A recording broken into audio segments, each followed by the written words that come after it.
Hi guys, and welcome to a bit of an exclusive for Random Platypus. This is going to be the first time that I'm reviewing miniatures that I've actually been requested to review, which is a bit of a shock for me considering we haven't done that many review videos yet.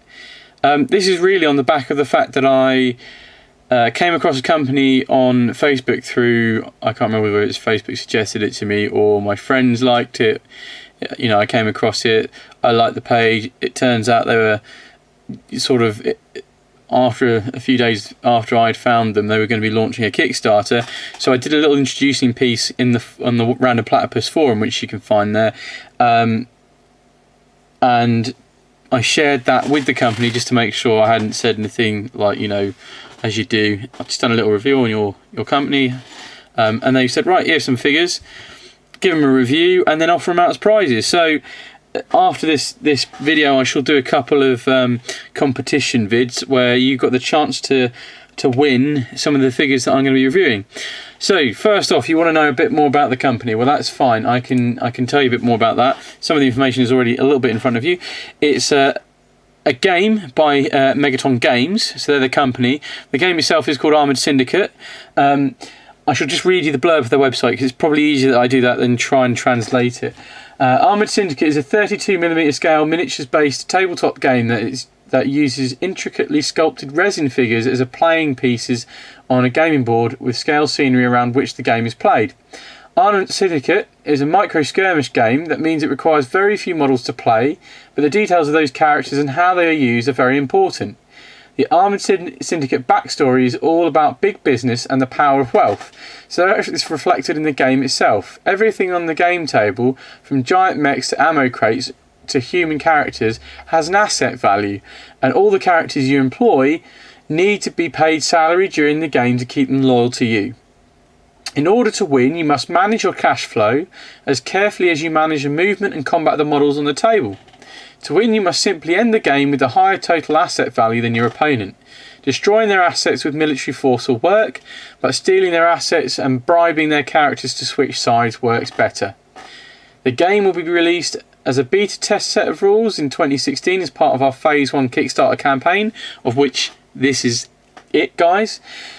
The full rules will then be published in a hardback book as part of Phase 2 Kickstarter at the end of 2016, early 2017. Armoured Syndicate is being written by Mark Latham, one of the UK's most experienced and talented game designers. Now, his background is, you might well know it, to be honest. He's quite a big game writer. He's done the Rules of Sedition Wars, The Walking Dead, which is due out later this year with Mantich, Marvel Universe, the miniatures game, and quite a few others, I believe, as well. So that's where we're at with terms of the game. I'm just going to get straight into the models because that's where we want to be at the moment.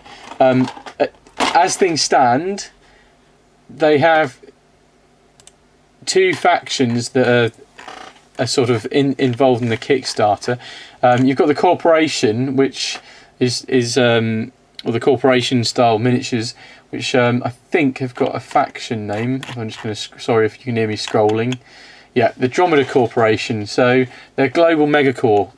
And then you've got the Mercs, or the Dead Crows mercenary gang.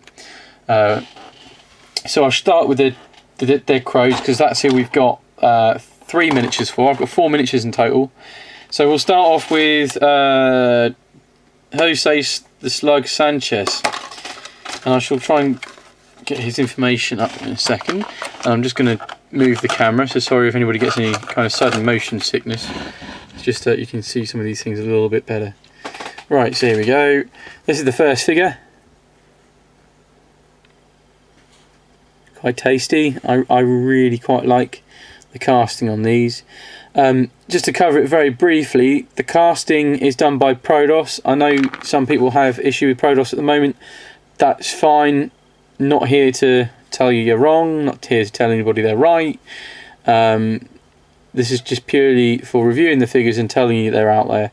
You know, there's not really anything tying any company down to a caster unless they are the caster themselves. So, you know, it could change. Anyway, so we'll get back onto the figure.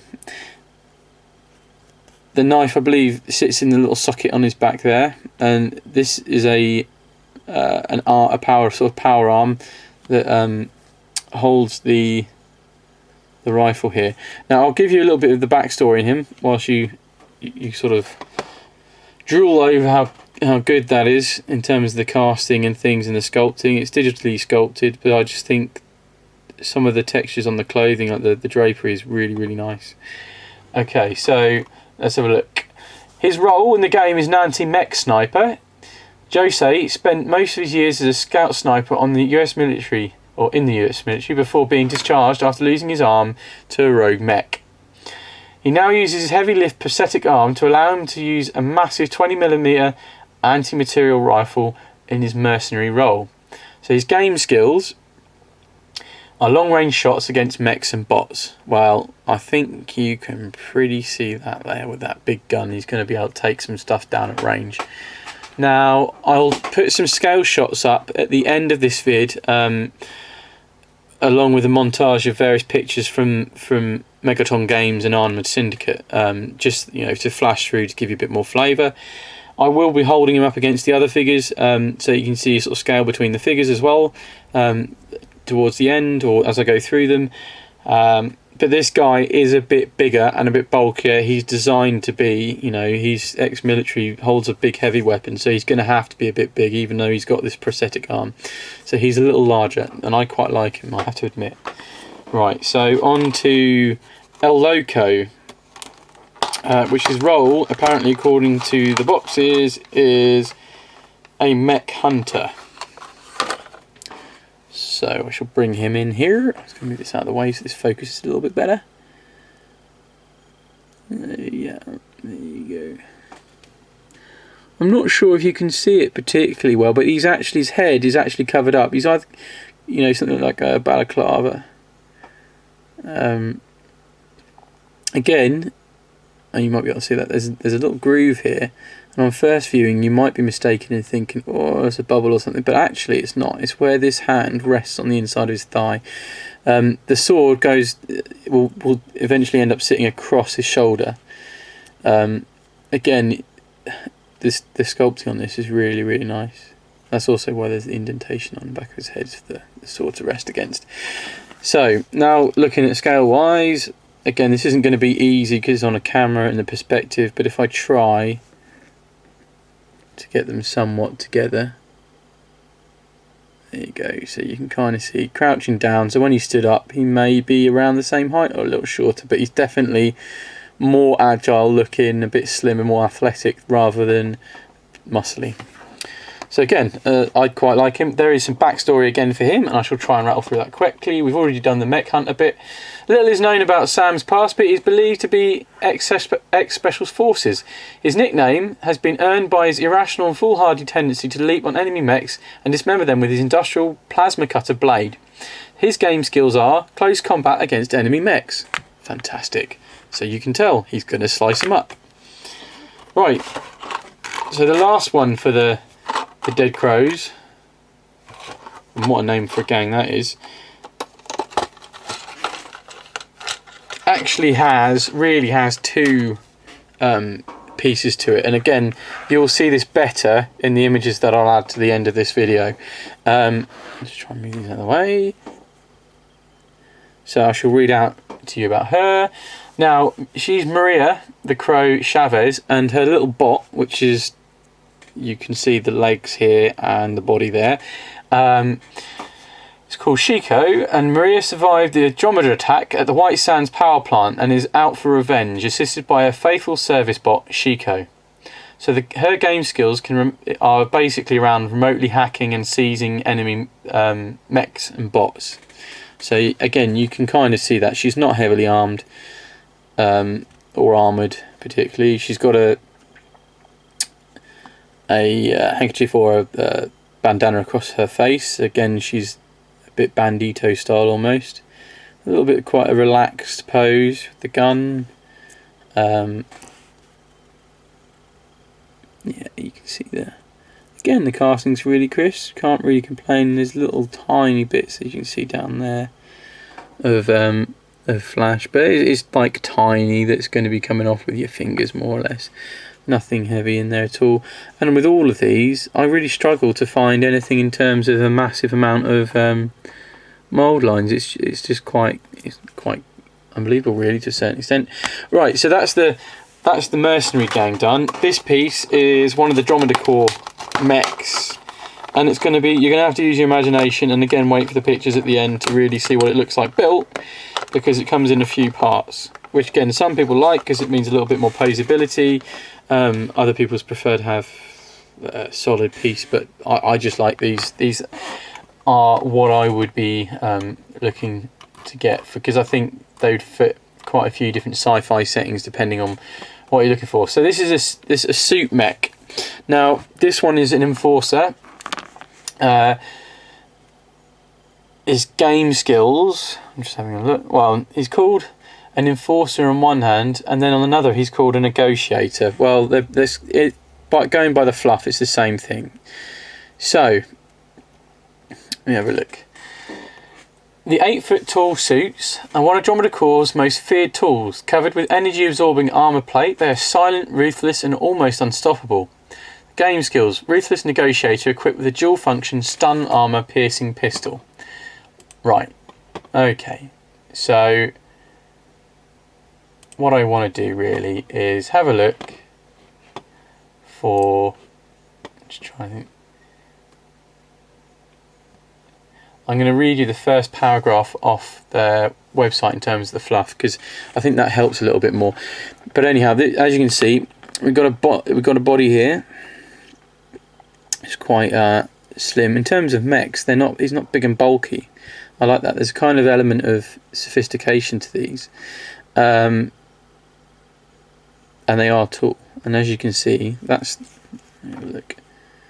You see that there? That's the pistol. And that's the other arm. So you've got the two arms and the two legs and the body. Now that there is actually the head. Have a look. Can you get an impression of how that goes on? Not really. The rest of that is a backpack with fins and stuff. Like I say, you'll get a better idea of the time, how it goes together by the images at the end of this video, but also by going to their website, which is www.armouredsyndicate.com. Again, I haven't really. I'll just quickly measure up, like for these ones.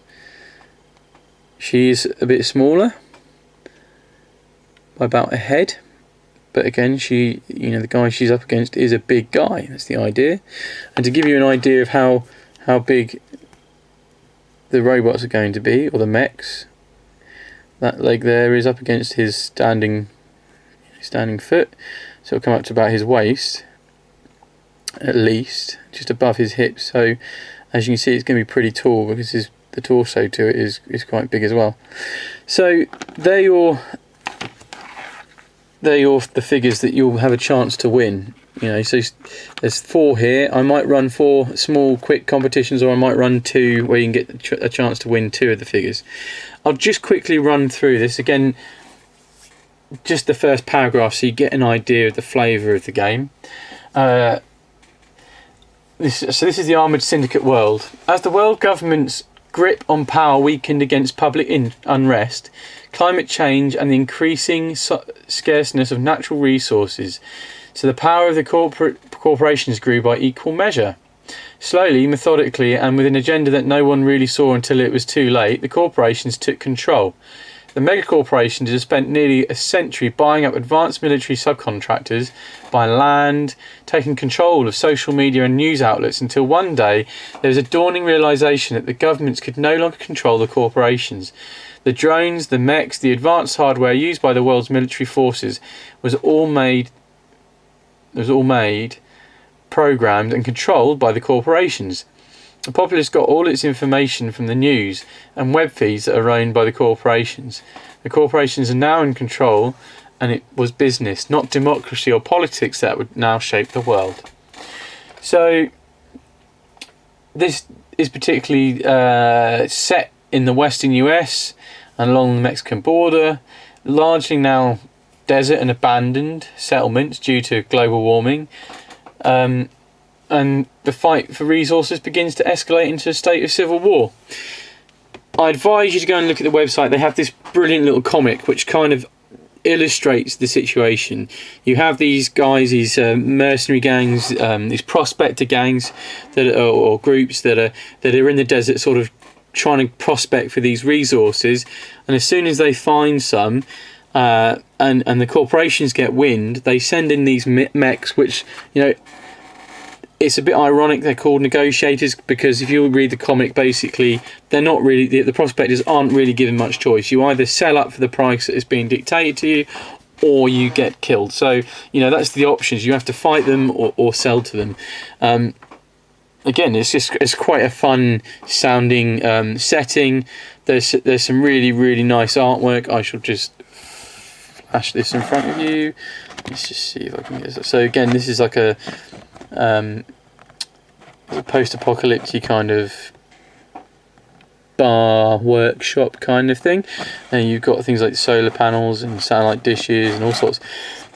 Again, there's all kinds of imagery like this all over their website, and all over their Kickstarter page with all the information and the figures and stuff. So that's all of it really. So I suggest you go and hunt and do your research, have a look at the Kickstarter, see what you think. Obviously, you know, feel free to comment on here, or go to Random Platypus and join in the fun in the forum. Like I say, keep your eyes glued for some more vids with competitions, so you can win these figures. And now I'll just leave it over to some more of the images to show you how these figures go together and what they look like when they're done, and some fluff and pictures from the website. Alright, cheers guys, I'll catch you next time. Bye.